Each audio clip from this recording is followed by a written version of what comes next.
Damas y caballeros, bienvenidos a una nueva entrega de Pedazos de Historia con nuestro queridísimo Alberto Garín. ¿Qué tal?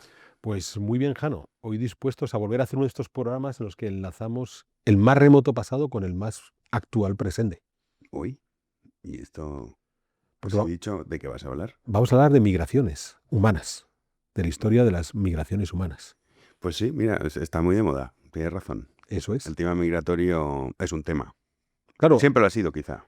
si consideramos que los seres humanos surgieron allá en el área de Etiopía, Kenia, pues la mayor parte de los seres humanos somos hijos de migrantes. Sí, bueno, visto así, claro. En efecto. Sí. No sé si habrá algún keniata que pueda hacer remontar su familia hasta el más lejano Australopithecus sin que se haya movido del territorio, pero el resto, inevitablemente, somos hijos de migrantes. Y Tanzania también, ¿no? ¿Puede ser? Sí, es esa zona que va desde Etiopía hasta Sudáfrica. Sí, sí, ahí es la cuna de la humanidad. Eso es. Pues nada, cuando quieras empezar con este tema tan interesante y tan actual, adelante. Entonces, claro, en efecto es la cuna de la humanidad. Si nos ponemos a pensar en el origen de los homínidos, de los primeros que podemos clasificar dentro de seres muy cercanos a los seres humanos contemporáneos, que serían los Australopithecus. Estamos hablando de más de 3 millones atrás. Ya estamos hablando de gentes que, como decía hace un momento, van a surgir en esta parte oriental de África, en ese territorio que se extiende en gran medida desde Etiopía a Sudáfrica, y que durante la mayor parte de su existencia se van a mover dentro de ese territorio en un sistema seminomádico. ¿Por qué digo seminomádico? Porque los nómadas auténticos, ese concepto de un grupo humano que está en constante movimiento, realmente no existen. Lo que suelen hacer los nómadas es desplazarse cuando los recursos alimenticios de una zona ya no dan abasto. Y ese desplazamiento se puede provocar al año de instalarse en ese territorio, a la década o al siglo. Habría muchas de estas culturas, de estas comunidades que hemos calificado como nómadas, que se desplazaron muchísimo menos de lo que nos desplazamos nosotros actualmente. Y claro, si pensamos en el caso específico de Jano, el mío, considerando que en algún momento de nuestra vida, tanto Jano como yo hemos vivido en América, pues ya nos hemos desplazado bastante más de lo que se han podido desplazar estas culturas primitivas, estas culturas del Paleolítico. Por tanto, estamos partiendo de estos Australopithecus, después llegarían los Homo habilis, que sabemos que son los primeros que hacen ya herramientas, más de 2 millones hacia atrás, gentes que siguen viviendo en esta zona de África, hasta que llegamos al siguiente salto en este proceso de transformación de los homínidos, esta evolución. Siempre nos dicen, no es que vaya uno detrás de otro, sino que se van ramificando, es decir, que hay una parte de la comunidad de los Australopithecus que van siendo modificados hacia los habilis, mientras que hay otra parte de los Australopithecus que conviven de forma contemporánea con los habilis. Hay una parte de los habilis que saltan hacia los erectus, pero hay otra parte que conviven de manera contemporánea.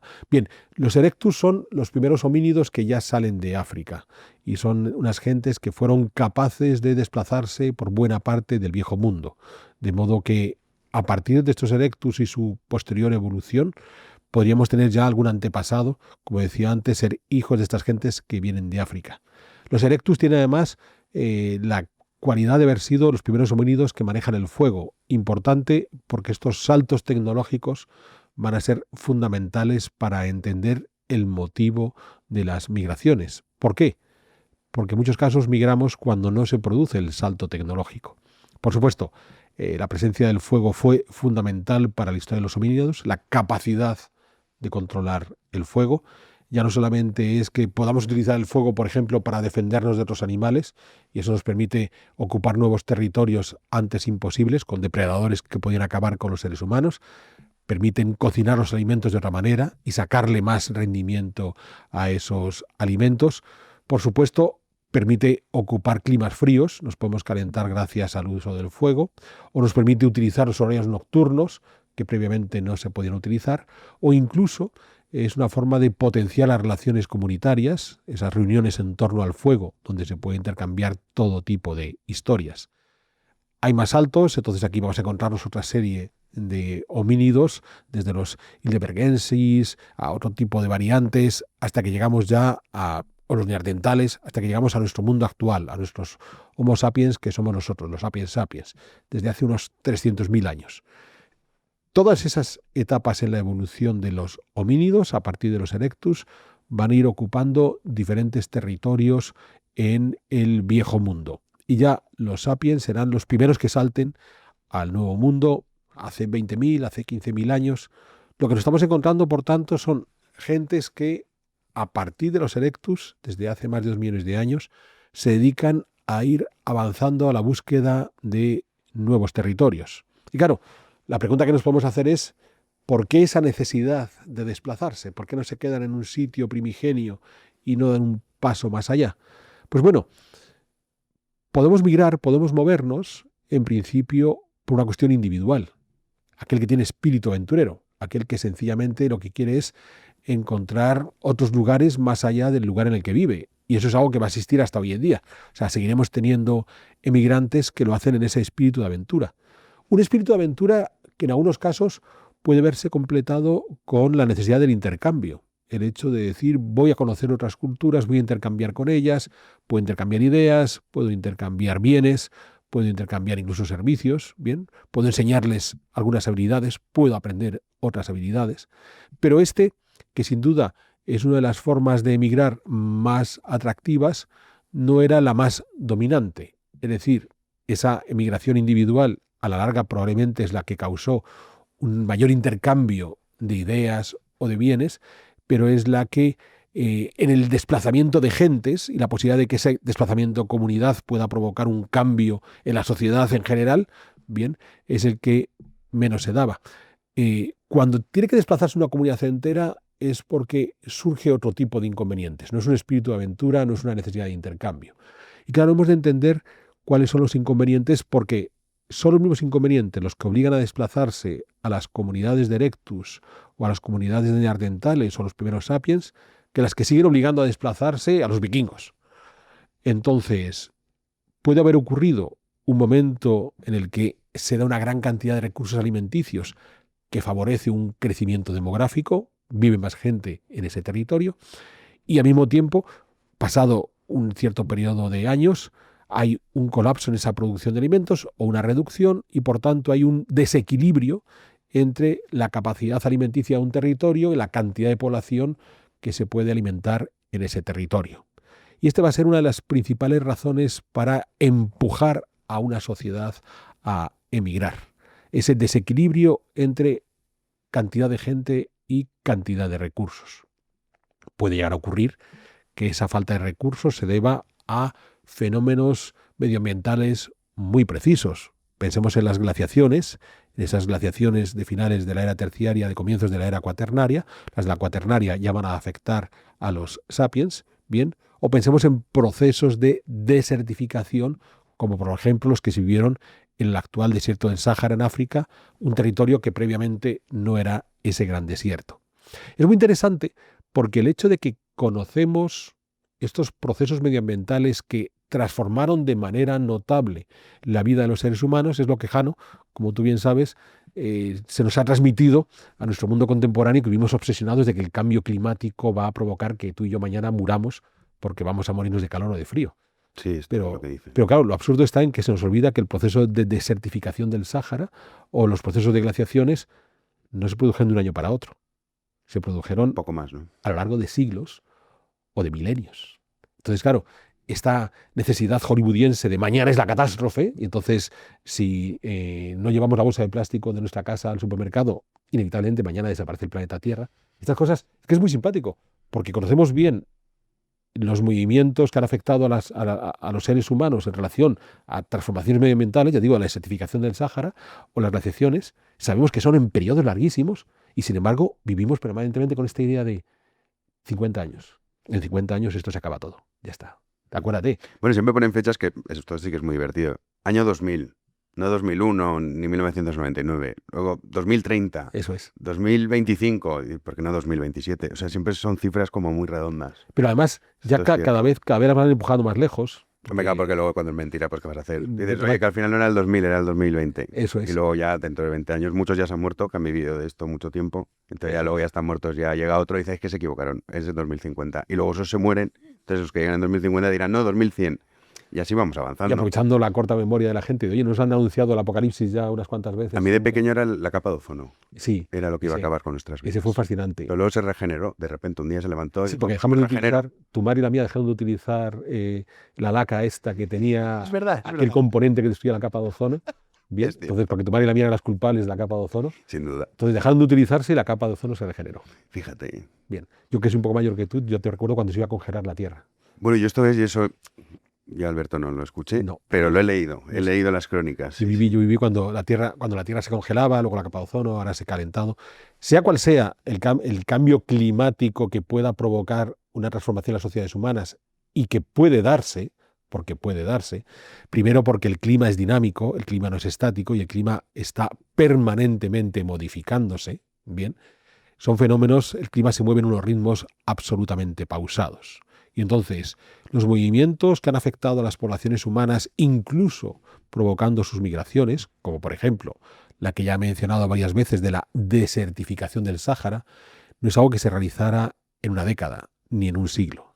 Fue un proceso de milenios. Entonces, quizás estemos asistiendo a un cambio climático en donde la actividad humana esté acelerando ese cambio climático, no sabemos hacia dónde. Pero para que eso afecte realmente a una sociedad humana, insisto, el clima se toma su tiempo para llevar a cabo esas modificaciones. Y los seres humanos no somos tan superpoderosos como un superhéroe de una película de Hollywood, que sea capaz de provocar que algo, que el clima por sí solo se modifica a sí mismo durante milenios, en una década cambiemos todo. No funciona así. No funciona así. Bien, en cualquier caso, ese desequilibrio que se puede provocar entre cantidad de población y cantidad de recursos y que puede hacer que ante la falta de recursos la población se vea afectada, en esencia se resuelve con 3 vías básicas. Una vía es que la gente se muere, no encuentra solución y entonces se mueren de hambre o de enfermedades por malnutrición. Y es una de las formas de volver a equilibrar la relación entre población y recursos. La segunda es el salto tecnológico. Generamos una nueva tecnología que nos va a permitir, en un lugar donde aparentemente los recursos sean limitados, que esos recursos sean superiores. Es muy interesante si pensamos en nuestro entorno inmediato. Bien, en mi caso, que como muchos saben, yo vivo en un pueblo de Segovia, si pienso la productividad de las tierras de labor en torno a mi pueblo, lo que producían esas tierras cerealísticas en la Edad Media, en los años 1950 y lo que produce en 2025, la productividad es mucho mayor gracias al uso de abonos, otro tipo de semillas, la propia mecanización de la tierra que hace más eficiente a esas semillas, a esos abonos, e incluso productos más allá de los cereales mediante el uso del riego. Pues bueno, todo eso hace que un salto tecnológico nos puede permitir llevar a cabo un aumento de los recursos y volver a hacer un equilibrio entre recursos y población. Claro, es muy curioso cuando pensamos que hay una industria. Esto Matt Ridley, que es un autor que yo he citado mucho en mis programas, y a los que invito a que lean a Matt Ridley, con su, por ejemplo, su Optimista Racional, bien, Matt Ridley nos recuerda que la tecnología más exitosa que han tenido los seres humanos fue la industria achelense, esa forma prehistórica de trabajar los útiles, de agarrar núcleos de sílex y golpearlos y sacar unas hachas, unas raederas, unos punzones con los cuales poder llevar a cabo algunas instrucciones. Una tecnología que duró algo así como casi 1 millón de años. Entonces, imagínense que ustedes les dijeran a los dueños, qué sé yo, de Apple, pues esta tecnología que acabas de desarrollar va a durar el siguiente 1 millón de años. Ostras, sería un chollo, ¿vale? Entonces ya no hay ninguna tecnología humana que dure tanto tiempo. Pero aquella sí. ¿Qué significa?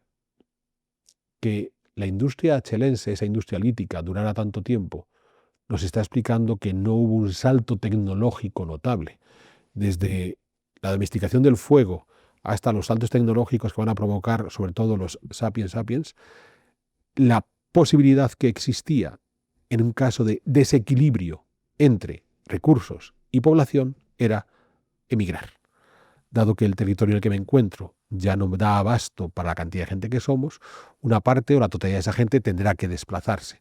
De ahí esas prácticas seminomádicas. Y eso es lo que explica por qué sucesivamente las diferentes etapas de la evolución, los erectus, los heidelbergenses, los neandertales, los propios sapiens sapiens se desplacen por todo ese viejo mundo e incluso los sapiens sapiens salten a América cruzando el estrecho de Bering. Que sí, que también pudo haber algún movimiento de la Polinesia hacia el Pacífico, pero la mayor parte de la ocupación de América se hace desde Bering caminando hacia el sur.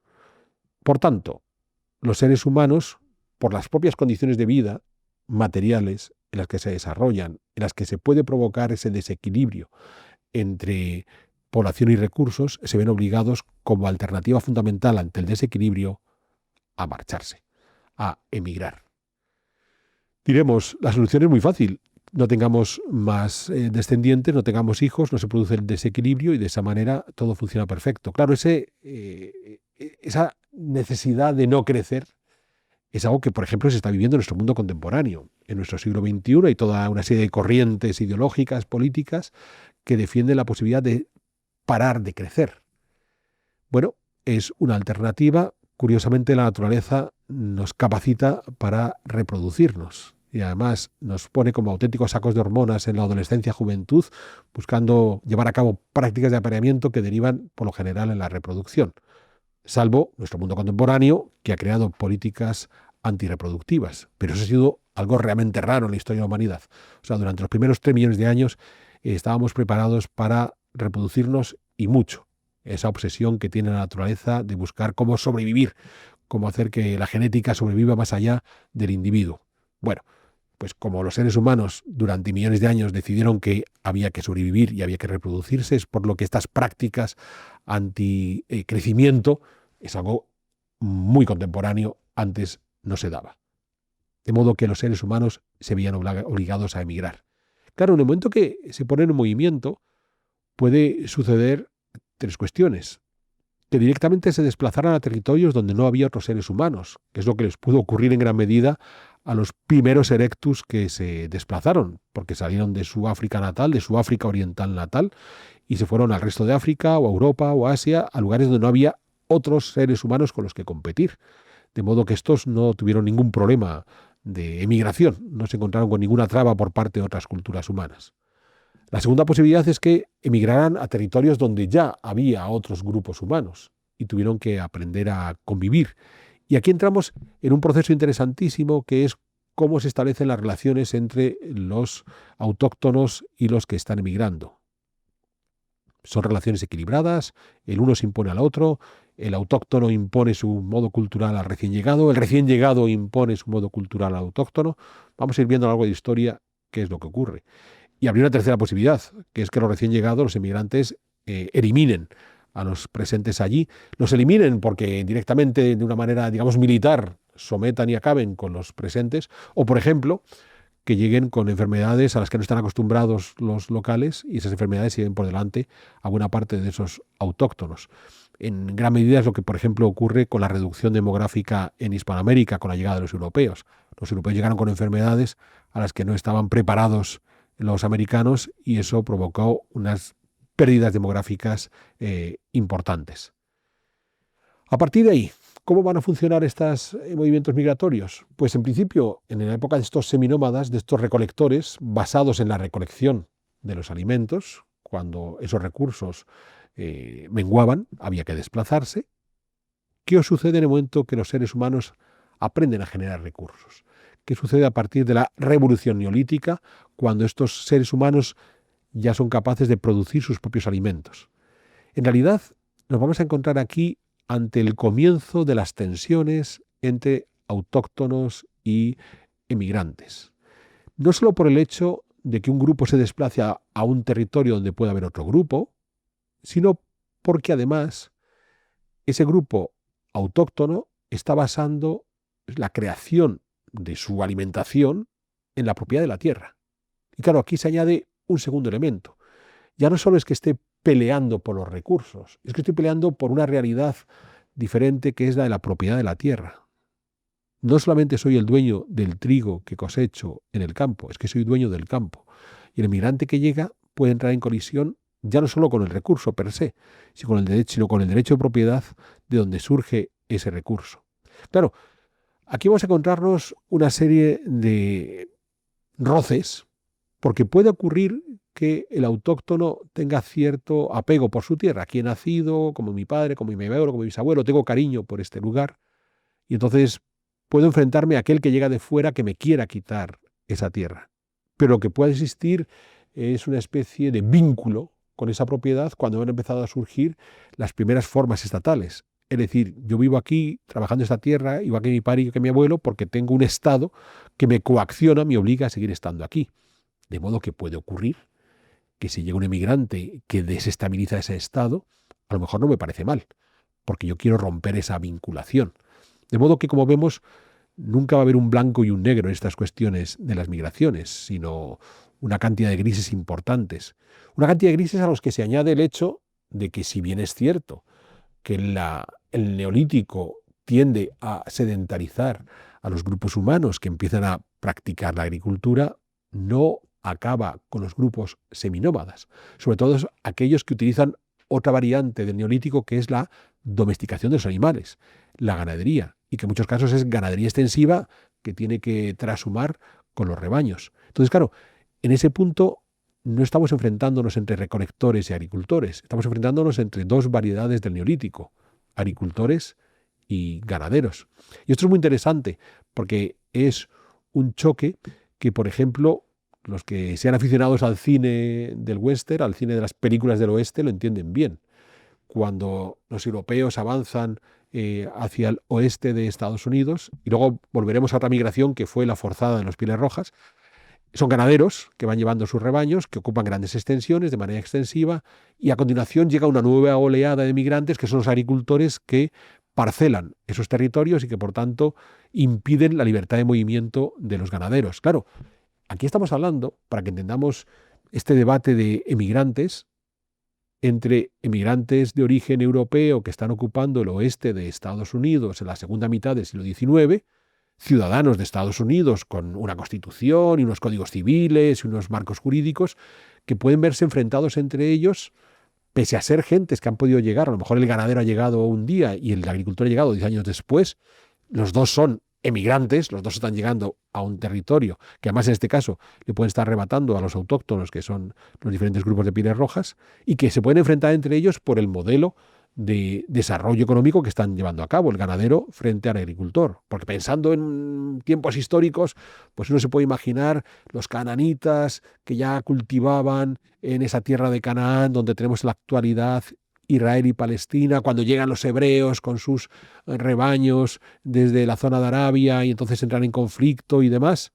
No, en el mundo estadounidense a la segunda mitad del 19, ese conflicto entre modos de producción económica se sigue dando. ¿Qué quiere decir con esto? Que cuando hablamos de migrantes, en nuestro mundo contemporáneo, estamos grabando este programa en 2025, podemos encontrarnos ante una simplificación de esa emigración, considerando que todo consiste en unas culturas tradicionales bien consolidadas y un señor que viene desde fuera con una cultura diametralmente opuesta. Y sin embargo, no. Vamos a ir viendo que a lo largo de la historia los modelos migratorios eran realmente muy variables e incluso podemos tener ese caso de ese roce entre dos grupos de migrantes, el ganadero y el agricultor, en un sitio con un marco legal bien establecido, con una cultura muy semejante, porque los dos pueden ser de origen anglosajón, los dos pueden ser protestantes, los dos son ciudadanos de Estados Unidos y chocar entre ellos. Bien, la cuestión del neolítico, por tanto, con esos vínculos tan curiosos con la tierra, primero, el enfrentamiento entre los dos modelos neolíticos, el agricultor y el ganadero.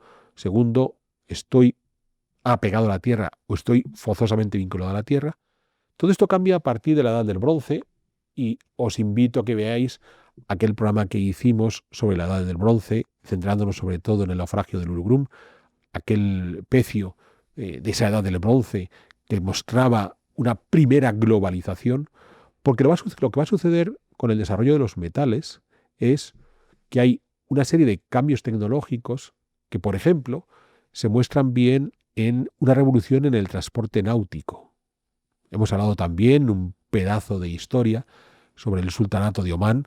Estos omaníes son los primeros seres humanos que se lanzan a navegar por alta mar, navegando Océano Índico adelante, y que son gentes que demuestran que pueden ir más allá de una navegación inicial muy sencilla, a nivel de ríos o de cabotaje, siguiendo las costas de los continentes. Ahora ya podemos lanzarnos a alta mar Y eso lo que va a provocar es esa primera globalización, en la cual, por ejemplo, pues estas gentes del Sultanato de Omán ponen en comunicación Mesopotamia con la India de una manera fluida, o las gentes del Mediterráneo permiten que las del Mediterráneo oriental se lancen hasta el Mediterráneo occidental y más allá, hasta el abierto Atlántico, en su búsqueda de metales.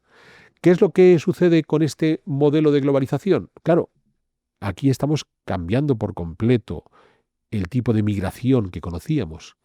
De aquellos emigrantes que, por esos desequilibrios entre recursos, se podían desplazar a otro territorio y encontrarse con unos autóctonos, pasamos a unos tipos que directamente se van a la búsqueda de nuevos territorios en ese empecinamiento por conseguir fuentes de materias primas o puertos en los que vender sus materias elaboradas. ¿Qué pasa a partir de esa globalización? Pues que el conocimiento que las comunidades humanas tienen de otras comunidades humanas, de otros territorios, va a ser mayor y por tanto la posibilidad de que algunos de estos grupos humanos se sientan atraídos por desplazarse a otros territorios en donde consideren que las condiciones materiales de vida sean más interesantes, aumenta.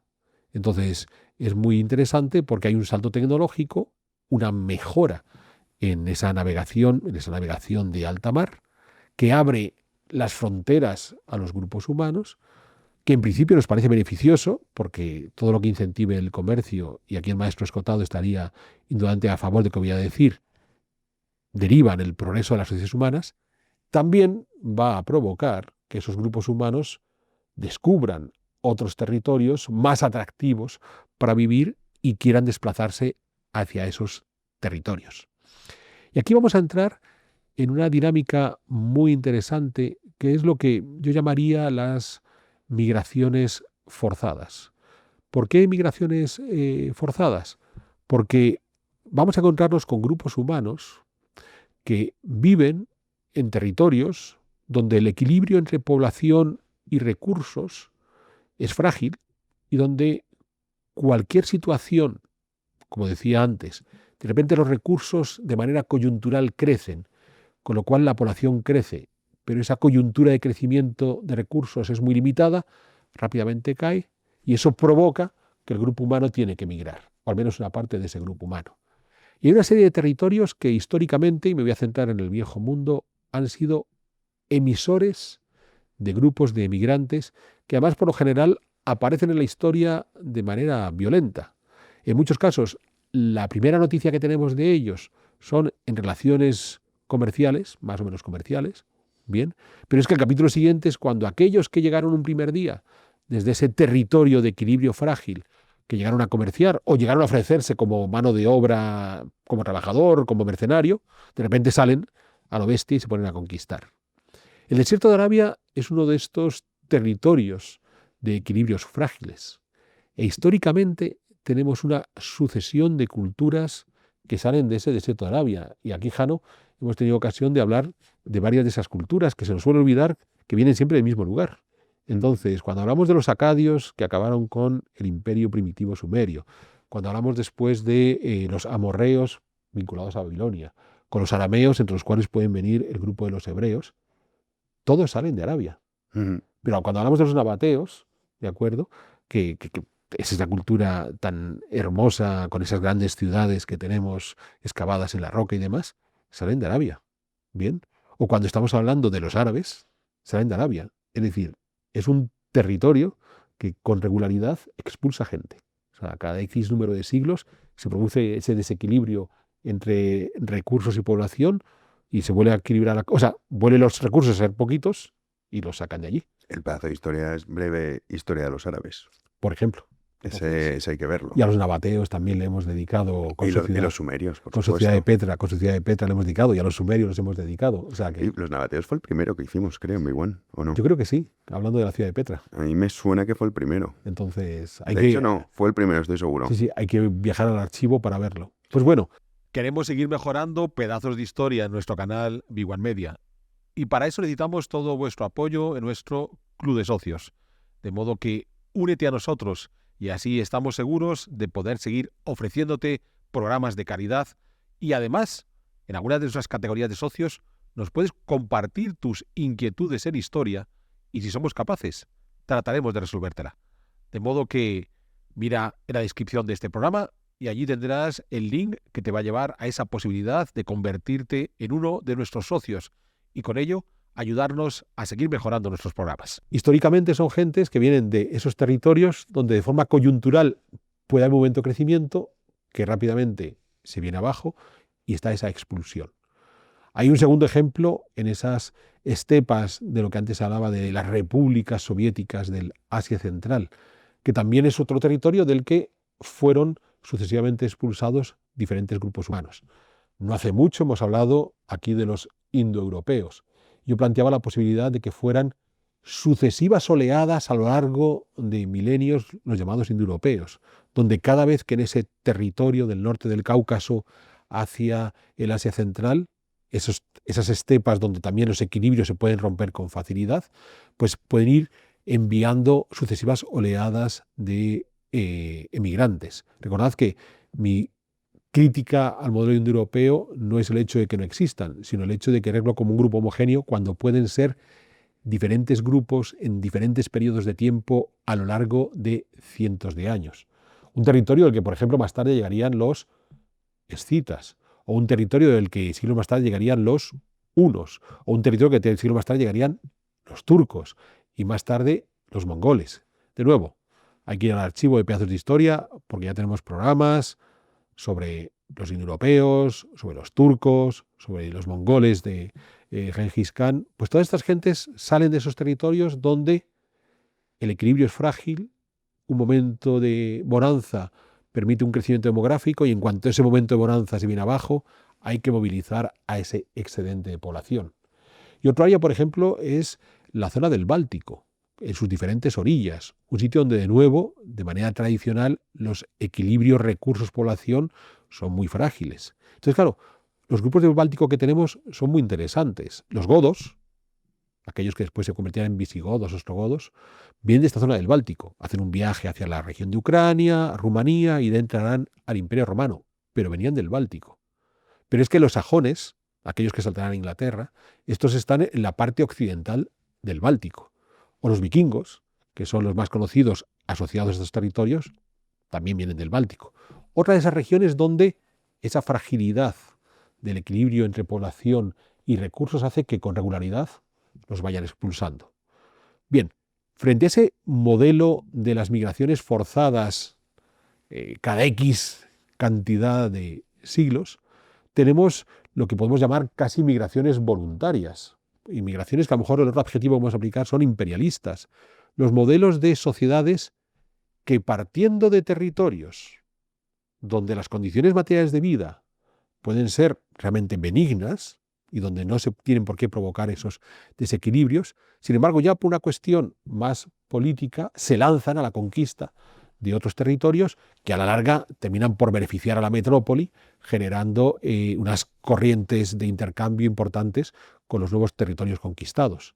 La característica de estos modelos, digamos, voluntarios, de estos modelos imperialistas, es que la cantidad de gente que emigra desde el punto de partida es realmente pequeña. Pensemos, por ejemplo, en la construcción del imperio de Alejandro Magno y sus herederos, los reinos helenísticos. Pensemos en la construcción del propio imperio romano, en la construcción del imperio chino.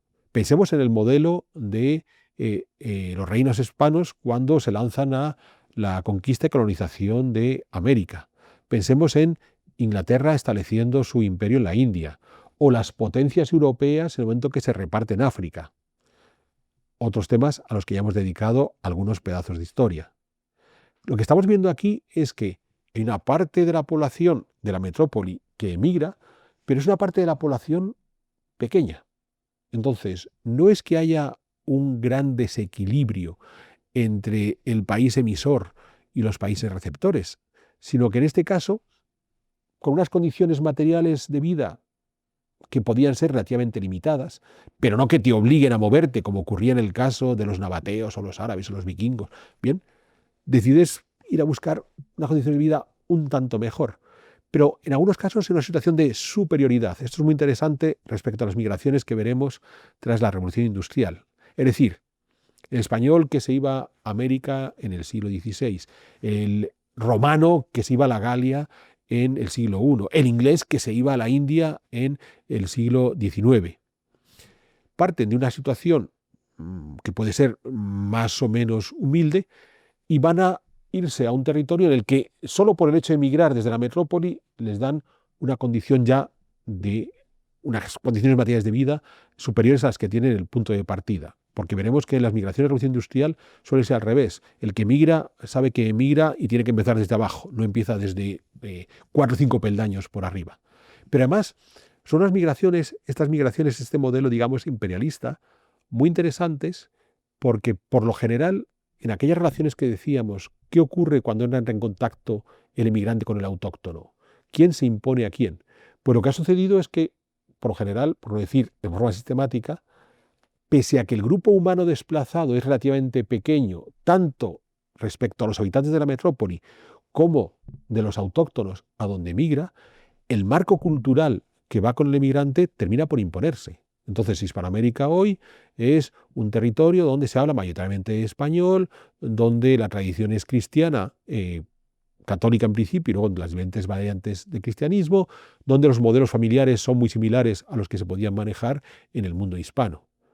O si pensamos en la India, el único idioma común a todos los indios es el inglés. Y aunque hay ciertas pautas culturales que se han mantenido de los tiempos previos a la conquista de la India por los ingleses, hay otras muchas pautas culturales que han incorporado del mundo anglosajón. Y eso a pesar de que la cantidad de población desplazada era relativamente pequeña respecto a la población donde fueron recibidos.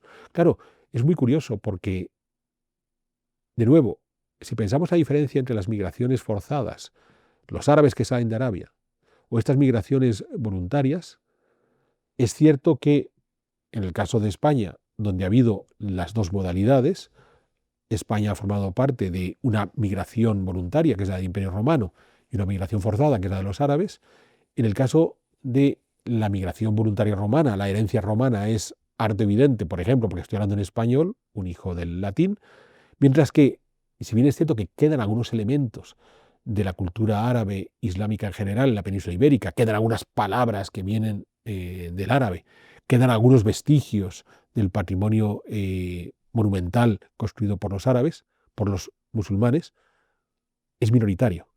O sea, es capaz de llevar a cabo una transformación del país que recibe los emigrantes más importante en esas migraciones voluntarias, imperialistas, que en esas otras migraciones forzadas. Esto es realmente interesante. Bien, hay otro tipo de migración que es la migración obligatoria, cuando ya no te va a quedar de otra porque estás obligado a marcharte sí o sí.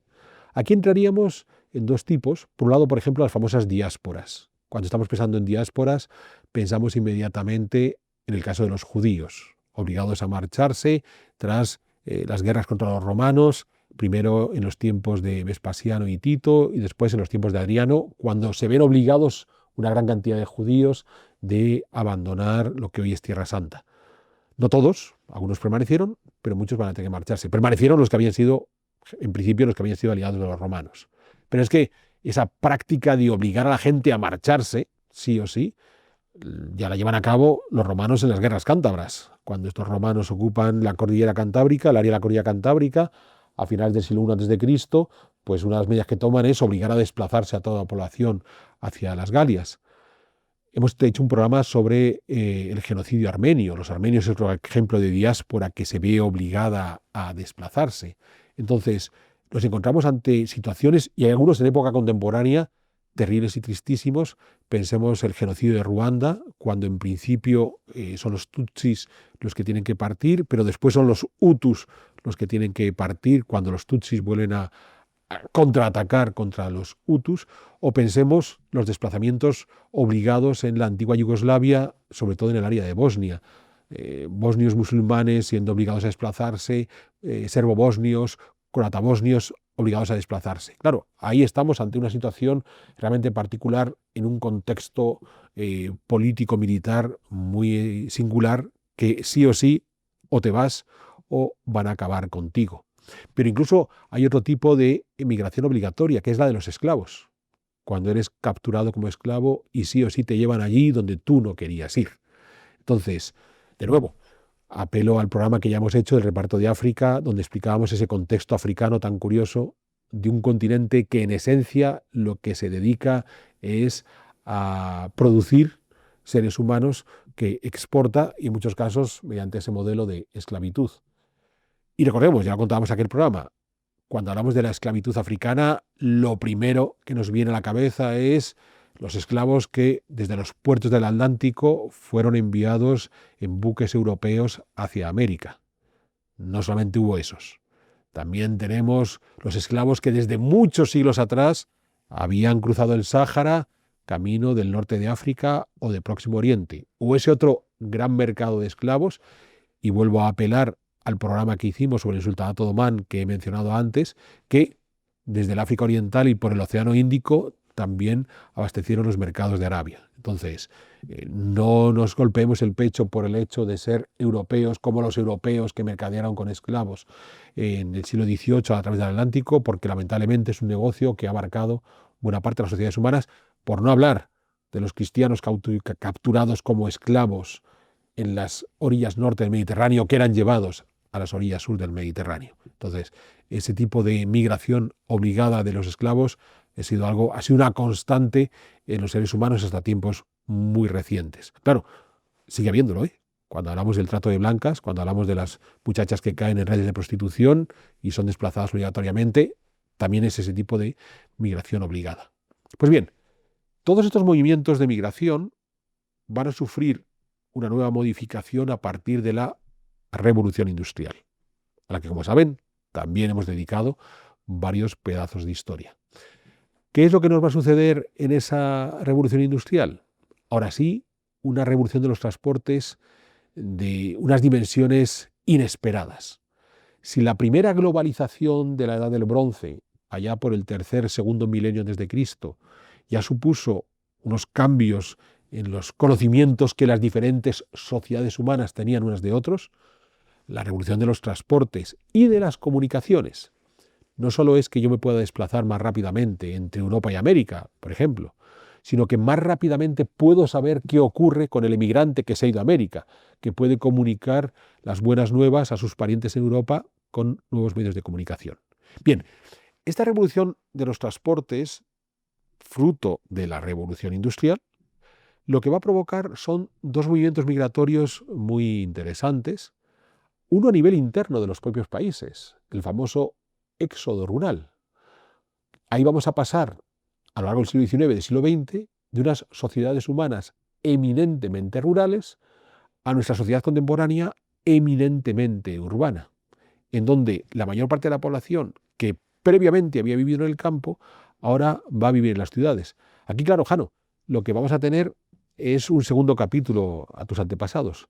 No solamente tus antepasados eran emigrantes que de hace cientos de miles de años venían de África, sino que posiblemente antepasados ya no tan lejanos vienen de un pueblo. Tu familia ya lleva en Valencia unas cuantas generaciones, pero inevitablemente es muy raro que puedas remontarte, aparte que Valencia tiene un punto de origen, o sea que hay una segunda emigración en tu vida, es la primera la de África, de cientos de miles de años, la segunda la del campo-ciudad, a lo mejor de unos pocos siglos. Que yo sepa, es que mi familia está muy repartida, como la lotería cuando toca. Familia paterna de Madrid, materna Valencia, pero tengo una bisabuela que era de Huelva. O sea que ya tienes una migración urbana entre ciudades y todos ellos a la larga vinieron del campo. Esto ya no lo sé. O sea, yo intento llegar a donde he podido. Eso es. Pero Sí que sé que mi tatarabuela sí que era Madrid. para que veas una auténtica gata. Y, bueno, sí, luego ya se rompió la tradición con mi abuela, el amor. Se fue a vivir a Valencia por mi abuelo, claro. Ajá. Pues bueno, a este éxodo rural, que es a nivel interno de los países, vas a tener una segunda posibilidad que es importante que recuerdes, es del tercer mundo al primer mundo. Pero lo interesante de la migración tercer mundo, primer mundo, la revolución industrial, es que si hablo de tercer mundo, y estamos en 2025, Uno va a asociar el tercer mundo pues a los países africanos, subsaharianos, bien. Mm. A lo mejor todavía queda algún país de Hispanoamérica que está en ese proceso. Ya los llamamos países en vías de desarrollo. Pero es que claro, el tercer mundo en el siglo XIX era Europa, exportando millones de migrantes allende de los mares, sobre todo América. Entonces, este modelo de los terceros mundos es muy interesante porque es una de las consecuencias de la revolución industrial. Hemos conseguido que haya países donde el desarrollo industrial sea superior al de otros países y se conviertan en focos de atracción. Entonces, claro, cuando tenemos un desequilibrio en nuestro mundo contemporáneo de 2025, pues hablaremos de primer mundo para los más desarrollados, para aquellos que atraen a la población, porque las posibilidades de mejora, de progreso económico son más evidentes gracias a ese desarrollo, frente a otros donde, en muchos casos por cuestiones políticas, jurídicas, no han logrado ese desarrollo y entonces el inmigrante se marcha. Insisto, cuando hablo de la migración tercer mundo, primer mundo, inmediatamente lo vamos a asociar a lo que nos ha ocurrido en el siglo XX, comienzos del XXI, del África subsahariana a Europa. Pero es que en el siglo XIX era de Europa a América, porque había una Europa que, pese al desarrollo industrial, no estaba dando las mismas oportunidades que podían estar dando los países americanos, que crecían de forma más destacada y que tenían unos márgenes de libertad para el progreso muchísimo más amplios. ¿De acuerdo? Esto es muy interesante porque, como os comentaba antes, cuando hablábamos de aquellas migraciones voluntarias de los imperios, comentábamos el romano que salía de Italia y se marchaba a las Galias, se marchaba a una posición superior por el simple hecho de emigrar. O sea, yo me iba, soy el legionario, entonces me van a conceder unas propiedades en las Galias en donde estoy en un estatus superior al del propio galo que estaba viviendo siempre allí. Pero estas migraciones tercer mundo, primer mundo de la revolución industrial, da igual que sean las de Europa, América, que, pensemos, de Europa, por ejemplo, las que se hacían de España o Italia a Argentina, como las que se hacen a finales del siglo XX de Argentina a España e Italia. ¿De acuerdo? El inmigrante, cuando llega al país receptor, no llega en esa situación de un estatus superior, como ocurría en las migraciones imperialistas, sino llega a una condición inferior. O sea, tiene que empezar a trabajar desde muy abajo, en la mayor parte de los casos, por supuesto. Luego hay un movimiento migratorio político muy llamativo cuando es la élite la que se desplaza. Pensemos en el caso, por ejemplo, de Venezuela, donde buena parte de la élite socioeconómica venezolana ha salido del régimen chavista y se ha venido a instalar a Miami o a Madrid en una situación en la que no es que haya subido en el escalafón, sino que se mantiene con el escalafón que traía de Venezuela. Pero por lo general, en estas emigraciones tercer-primer mundo, el que emigra parte de una situación en la cual su vida podía estar relativamente complicada, pero cuando emigra no va a un sitio en el que inmediatamente está mejor, sino un sitio en el que tiene que empezar desde muy abajo y a partir de ahí ir mejorando la situación. Pues ese es el modelo de emigración que solemos tener en nuestra cabeza cuando, por ejemplo, pensamos, en el caso de España, en la emigración que se va a provocar desde la propia España durante la segunda mitad del siglo XX hacia Europa. Por ejemplo, todos esos españoles que pudieron irse a trabajar a Francia, a Suiza o sobre todo a Alemania, la famosa emigración a Alemania. Puede ser que mi caso, el caso de mi familia, sea realmente particular. ¿Y por qué quiero decir esto? Porque se extiende la leyenda, la famosa leyenda de que todos los españoles que emigraban a Alemania lo hacían con los papeles de forma legal y entonces estaba claro que cuando partían lo hacían y se establecían allí donde eran bien recibidos porque ya iban con todos esos papeles. Ya digo que en el caso de mi familia puede ser realmente extraño porque en mi familia, tanto por la parte de mi madre como por la parte de mi padre, hubo emigrantes. Por la parte de mi madre que se fueron a Alemania, por la parte de mi padre que se fueron a Suiza.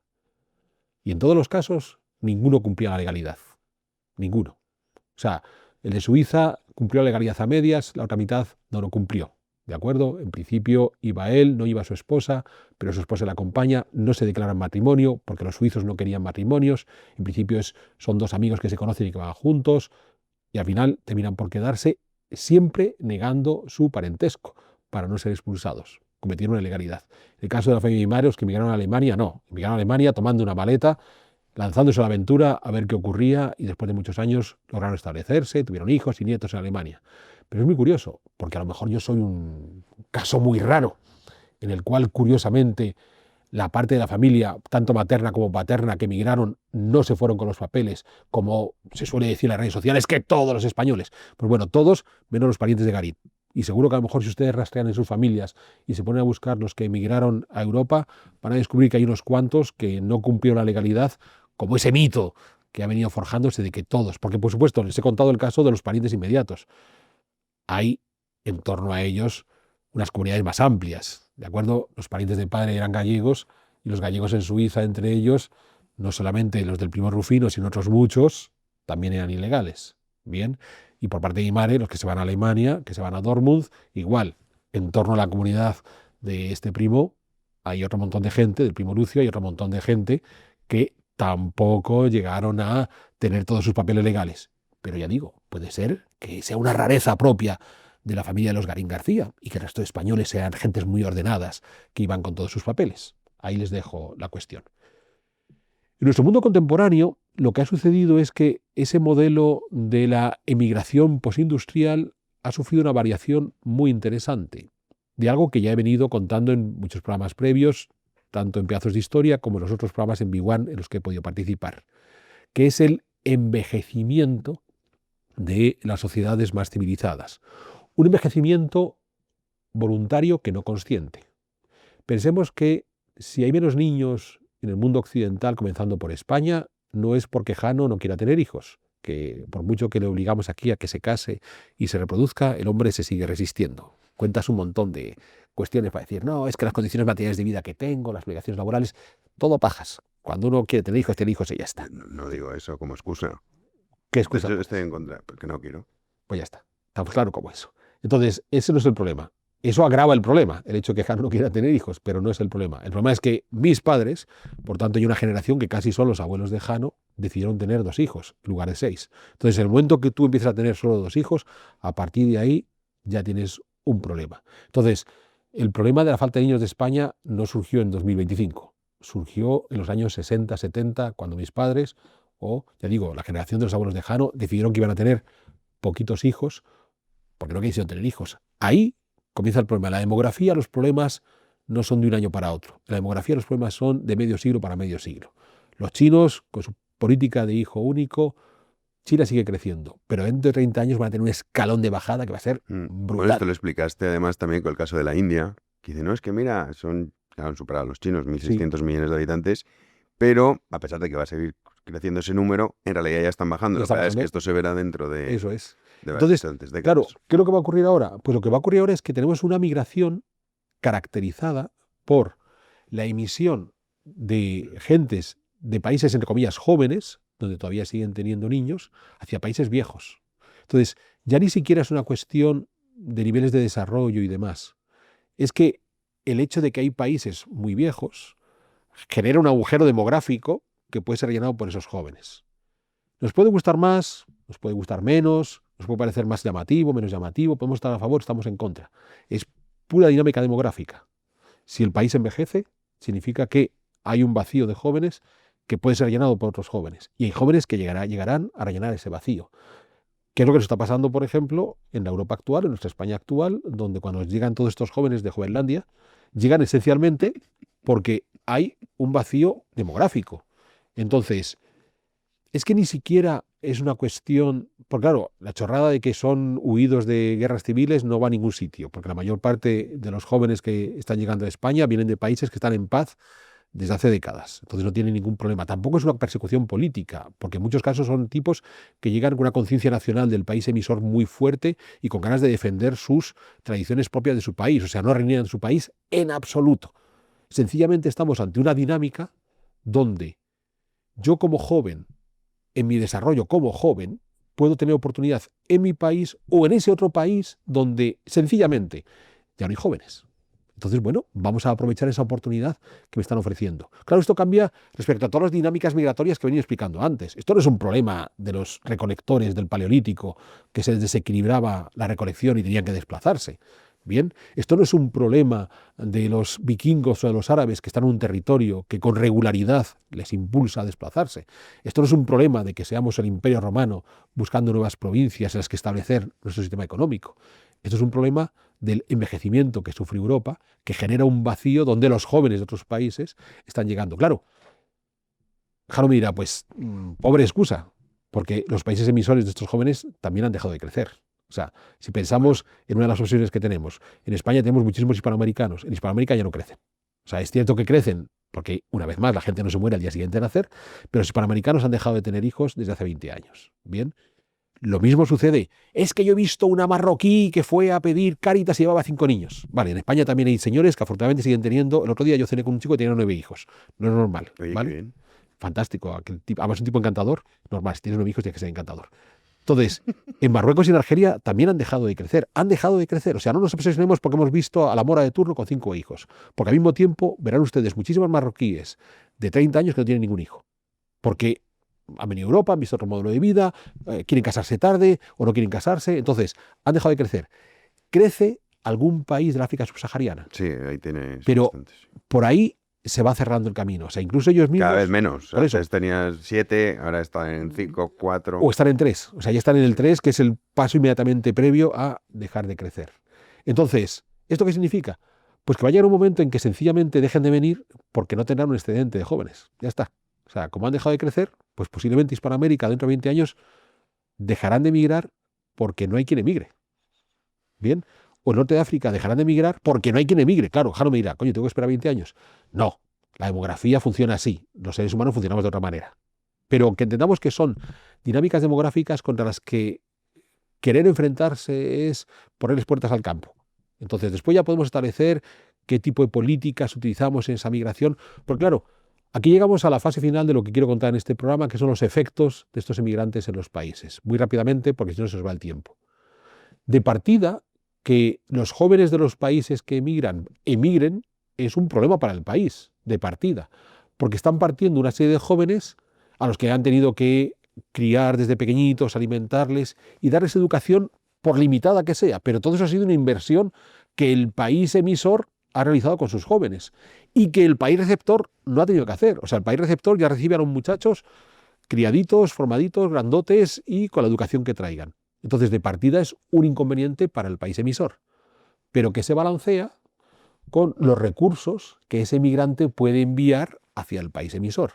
Eso que en Hispanoamérica llamamos remesas y que, por ejemplo, en mi Guatemala hace que la economía de Guatemala tenga siempre un balance positivo porque por poca producción industrial que tengan y por poca exportación que hagan, está la cantidad de dinero que llegan de las remesas, que el país funciona muy bien.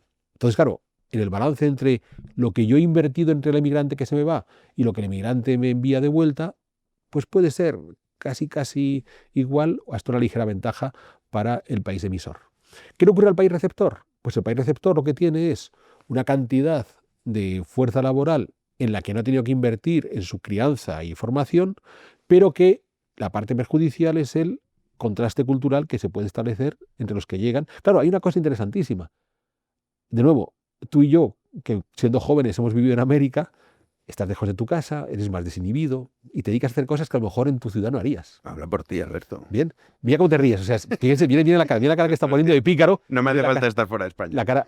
Eso también es cierto. Para que seas un pícaro no tienes que estar fuera de España. Entonces, claro, que el emigrante tenga un comportamiento, digamos, poco adecuado no es exclusivo de un emigrante en un lugar determinado. Suele ser propio de la mayor parte de los emigrantes. Sí, ustedes tuvieron un tío que se fue a Alemania y que fue un tipo muy correcto. Bien por su... Pero dentro del nivel, digamos, una cosa es pues hacer alguna cuestión que tal y otra cosa es dedicarte a secuestrar, violar o atracar a niñas. Sí, pero ¿no? vamos a ver. O sea, tú no lo hacías. No, yo no lo hacía. Bien. Me hubiese sorprendido. Alberto Garín atracando por las esquinas de Guatemala. No, al contrario, imagínate, qué miedo.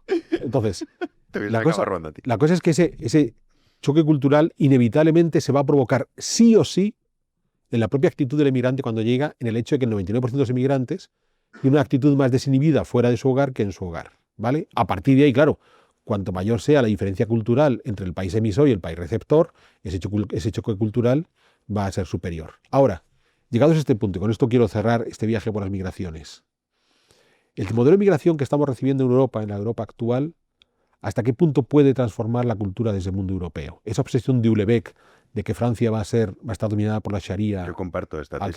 al cabo de 20 años. 20 quizá no, pero yo comparto esta tesis, pero Bien. 100%. Entonces, claro, aquí es donde volveríamos a lo que hemos estado viendo en nuestra historia de las migraciones.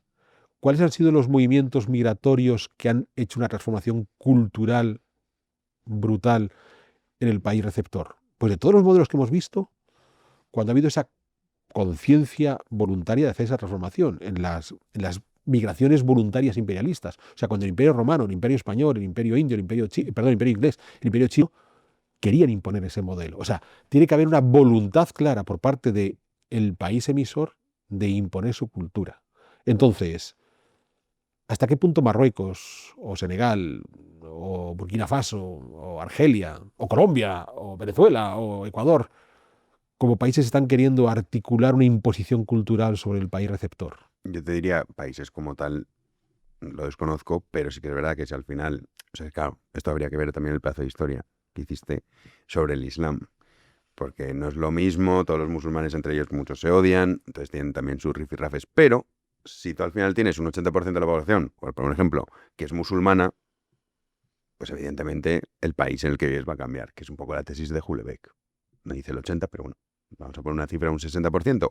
Que se puedan articular para formar un partido político en el que estén de acuerdo a pesar de sus diferencias y todos voten al candidato, tal, es complicado, sí, pero es cuestión de tiempo que pase. Tú y yo afortunadamente estaremos muertos, pero tu hijo no, tu hijo verá eso. Pues no lo sé. Yo estoy en contra. No lo sé. Entonces yo no tengo una respuesta ante esa pregunta. Jano parece que tiene una respuesta más o menos esbozada. Estoy seguro que todos los que están viendo este programa tendrán un montón de respuestas que nos compartirán en sus comentarios. Así que aquí es donde cierro este programa sobre migraciones, dejando esa pregunta abierta y vamos a ver qué opinan generando debate. Nuestros seguidores. Eso Pues es. Sí. Y tú te has quedado en un hijo también, porque a mí me reprimes, ya verás cuando me ponga. Pero porque yo cometí el error de empezar muy tarde. ¿Ves? Bien. A mí todavía me queda. Está en flor de la vida, Alberto. No, pero es verdad. Vamos a pensar que sí. Exacto. Vamos a pensar que sí. Coño, es que en ese sentido yo también todavía me puedo reproducir. La ventaja de los varones es que nos podemos seguir reproduciendo hasta el día que nos muramos. O sea, cierto, si nos ponemos en esa tesitura. Sí, otra cosa es que mi esposa ya está en una edad que no puede, pero quitando eso. Claro, y ahora estaría feo. Estaría feo. Sí, no. Así que nada, pues oye, súper interesante. La verdad, yo creo que esto va a requerir una segunda parte. Vamos a ver qué nos dicen en los comentarios, que seguro que va a haber un montón. Sí, porque podríamos hablar. Bueno, seguro que buscas algún ejemplo tú histórico de cómo precisamente una gran migración cambió una nación. Bueno, el caso más brutal es Australia, donde la vaciaron prácticamente por completo los ingleses. Oye, pues mira qué molón. Yo te iba a decir la India como ejemplo de fracaso, de que los ingleses dijeron, vamos a hacerlo aquí como en Londres. Y claro, la India no. Pero incluso en la India ya no volvió a ser la India pre-británica. No, y sigue teniendo cosas bastante... British. Sí, se le notan en ciertos aspectos. Bueno, oye, yo me despido. Por favor, tu libro, Renacimiento. Hablamos de natalidad y tal, de renacer, pues renacimiento. Eso es. Entonces recordarles, antes de marcharnos, que mi libro del Renacimiento, El arte que conquistó el mundo, está a la venta desde hace unas cuantas semanas. De modo que les invito a aquellos que no han tenido ocasión de adquirirlo a que se animen con ello. Les va a gustar, o sea, créanme. No es el típico libro de historia del arte aburrido, listín telefónico de artistas y obras de arte. Es un libro que trata de explicar de una forma amena qué es lo que ocurrió ahí. Y solamente me queda invitarles, como siempre, a que colaboren con Big One para que podamos seguir adelante con nuestra producción, haciéndose miembros de nuestro canal de socios a aquellos que aún no lo sean. Y tras esto, emplazarles a futuras ediciones de Pedazos de Historia.